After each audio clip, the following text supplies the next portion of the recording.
Welcome to Funnel Hacker Radio Podcast, where we go behind the scenes and uncover the tactics and strategies top entrepreneurs are using to make more sales, dominate their markets, and how you can get those same results. Here's your host, Dave Woodward. Well, welcome back, everybody. I'm your host, Dave Woodward, and yes, you are listening to Funnel Hacker Radio, and I'm way excited today because I get questions all the time about people who are trying to use ClickFunnels as an agency model to go out and basically present proposals to people to help, whether they're running Facebook ads, whether they're trying to create webinars, whether they're trying to create funnels for people. And I get asked all the time as far as, well, what's the best thing? Do I just do a proposal? How do I send it? What do I do? And I thought, you know what, the best thing for me to do is to get the person who knows proposals better than anyone else I know, and that's Adam Hempenstall. Welcome, Adam. Glad to have you on the show. Thank you very much for having me.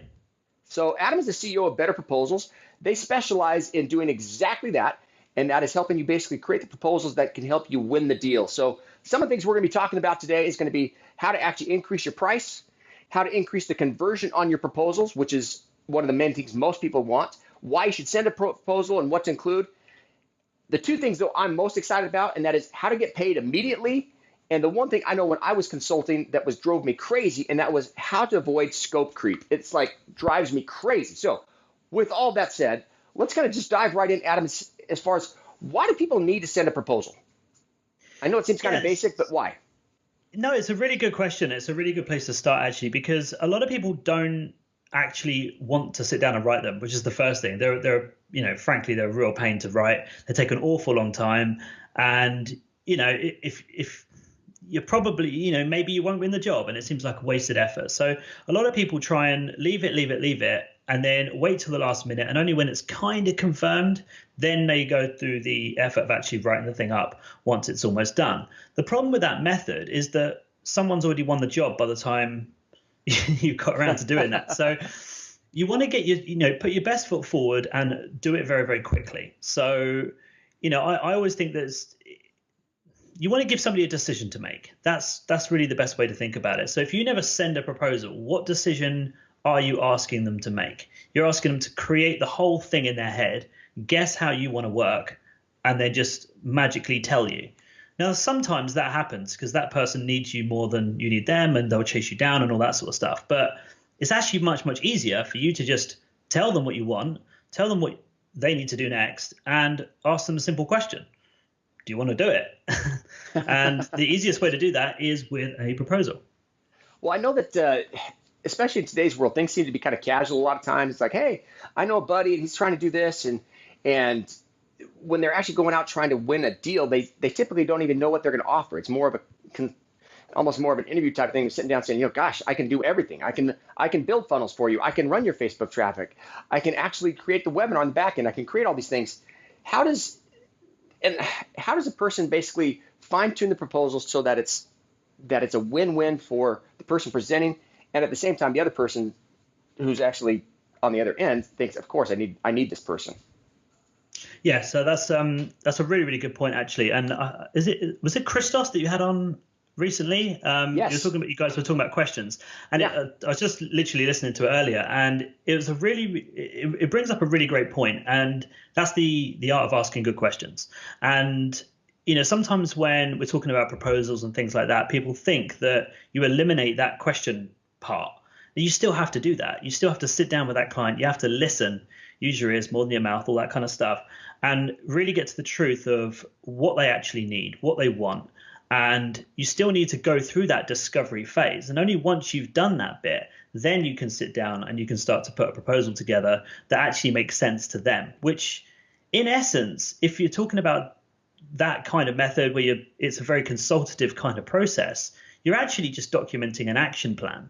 And that's really all a proposal should be. It's just kind of an action plan of the process that you both came up with together.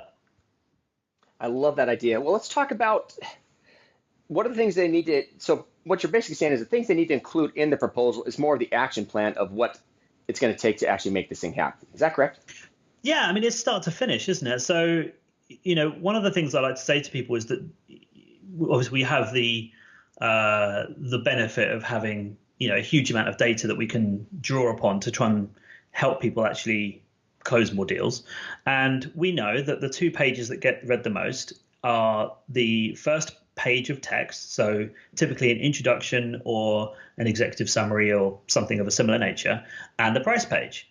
So you kind of want to write your proposal in like 2 layers. So the first layer is the surface level, and that's the intro and the price. So if they read nothing else, what would happen? Like, if they just read those 2 things, have you given across a good enough a good enough impression?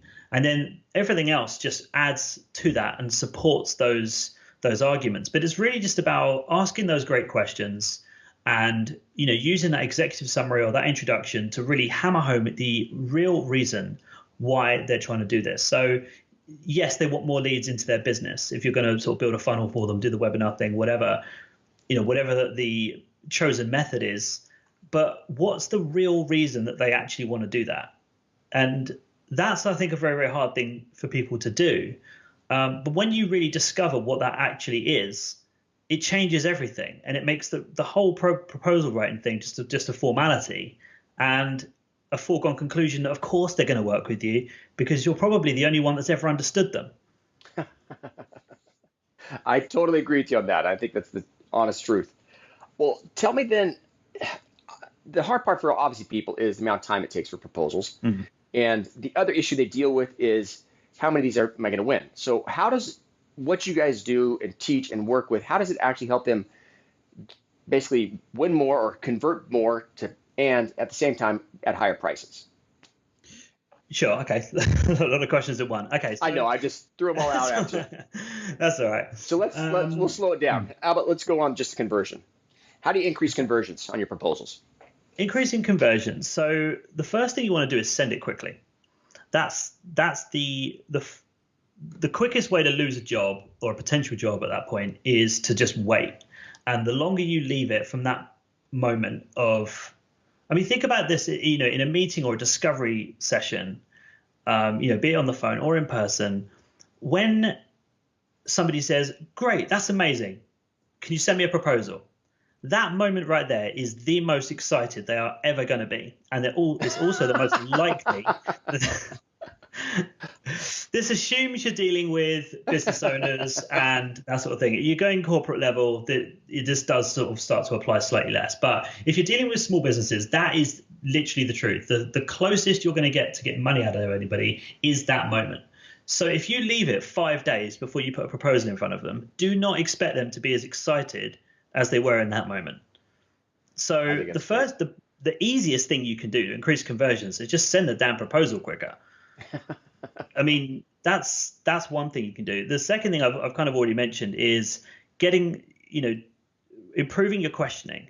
So really understand exactly what it is they're trying to do. And then, in order, this is a smart audience. Use the same tricks and skills you have as a copywriter to write good copy to your person you're sending your proposal to. You still need a headline. You still need to hook them in. You still need to do all that stuff. You're not off the hook just because you're sending a proposal to them and they like you. You still have to win them over, and the job isn't done just because you had a beer together or you had a great conversation. So you still need to do that bit. So making sure you're writing a really, really great introduction and hitting on those major points that they actually want to achieve is probably the single biggest thing that you can do, and sending it quicker. They're the 2 easiest fixes. I love it. Well, let's talk more then about how do proposals help you actually increase your prices? Well, I kind of touched on it earlier, but actually giving them something to say yes to,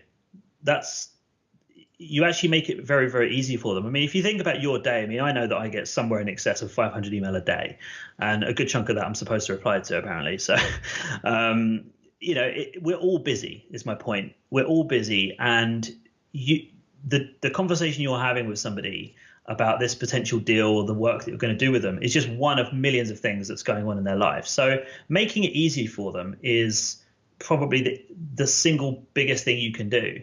And often when you're trying to write a proposal in something like Word or InDesign or any other method, or worse yet, just kind of sending an email and hoping for the best, you're actually asking them to do a hell of a lot. You're asking them to figure out what your sales process is. You're asking them to, maybe print out something, sign it, take a picture of their signature on the order form or whatever it is. All of that stuff. I know that's sort of going a little bit old school, but that's actually a pain for somebody. That's going to slow a deal down. And maybe in some cases that actually might be the annoying thing that stops you getting it, because something else comes up and then they pass the project off. So it's amazing how many times you can lose a deal just over something so silly, just as actually making the sales process difficult. So one of the things that's built into Better Proposals is the software that we've created is digital signatures. So they're legal in just about everywhere in the world.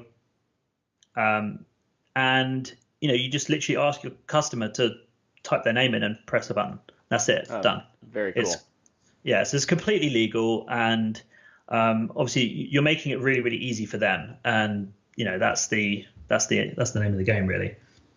Well, the one thing I'm most fascinated about, and that's avoiding scope creep. Because I had my own agency. I worked with clients in the past, and you spend all this time and you're like, I know I can help do that. And all of a sudden you think you're helping them out, but what's actually happened is I've had the experience where I thought I was helping them out by doing all this stuff. The scope crept way out. I was spending so much more time. I wasn't getting paid. I was frustrated. And then they didn't feel like they actually got what they were going to get for free from me. And I was like, I was doing that for free. So how do you help people avoid scope creep? Well, the first thing is actually don't give them extra stuff. That's the first. I know. I mean, don't actually promise it. I think that's the worst thing that people do is they promise extra stuff in the hope that that's gonna be the thing that wins them the job. I mean, spoiler, if the free stuff won't help you, if the core of the project isn't enough to win them over, then no amount of extra freebies are going to do it. It's just not going to be a deciding factor. It's always going to be something else. It's going to be the proof that you provided. It's going to be your testimonials, your case studies, how you've related to them, your positioning. It's going to be all that stuff that makes the difference with you getting the job, not the extra freebies that you've chucked in. And also it lowers your value massively, because if you're prepared to, I know in the marketing world it's easy to sort of slap massive price tags on things and say, hey, you get this as free if you go ahead quicker or something to that effect. But what it actually does, especially in the service business world, is it lowers your value massively, because they're almost never paying full whack for the original stuff, and then you go and chuck in a load of stuff on top of that. It just weakens the whole proposition. And also that's stuff you can't charge them for later. So my advice is actually just to scale the thing back.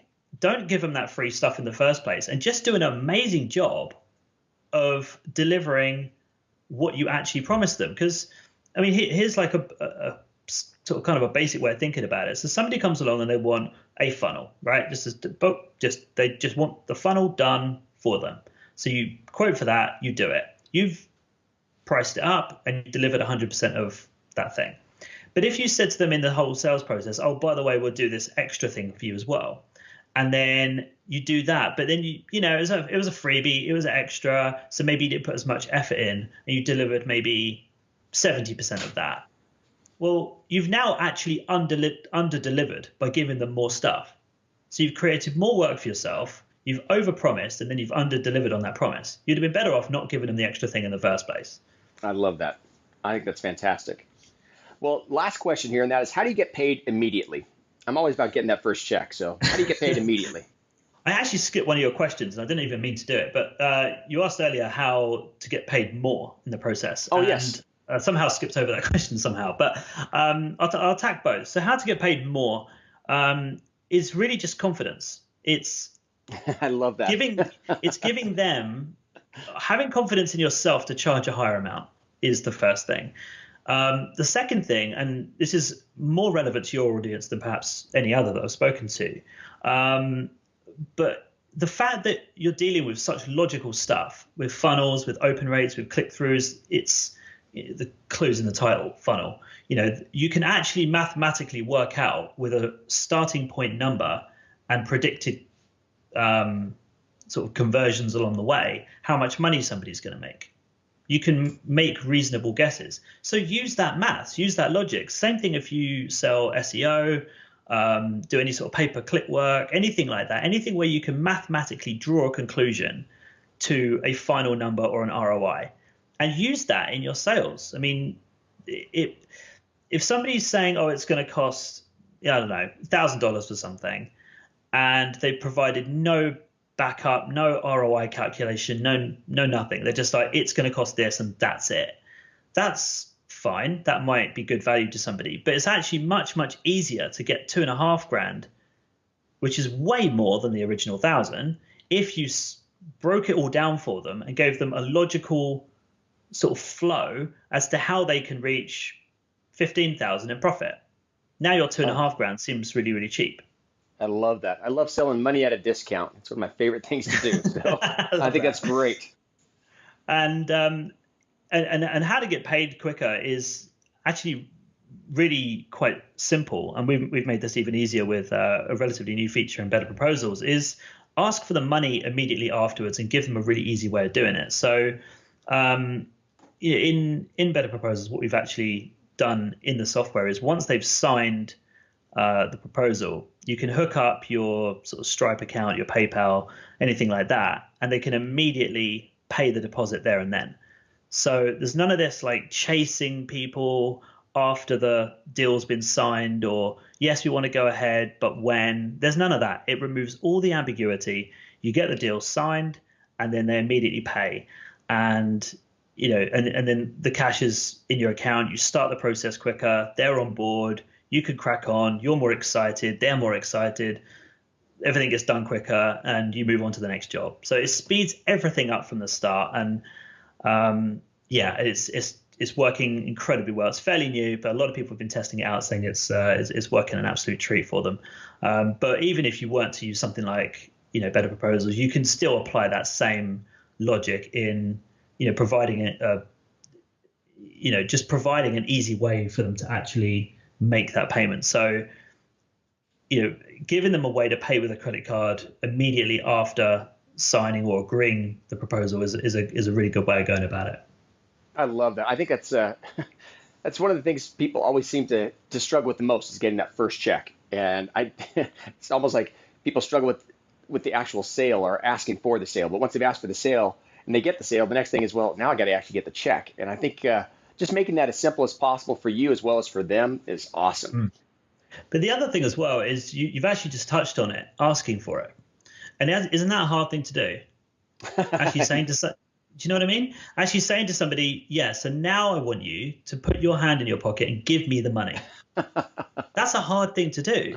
But if the machine did it, or if the software did it, it's just the software we use, that seems so much more defensible. And that's it's. I think a lot of it, especially if you're like a freelancer and you're working in a computer the whole time, actually doing that closing bit, like a lot we see on TV or in these like sales films and stuff like that. They all seem to do it so well. And then you try and do it in real life, and you realize how utterly stupid you look. But that's a hard thing to do, and it's something that seasoned pros struggle with.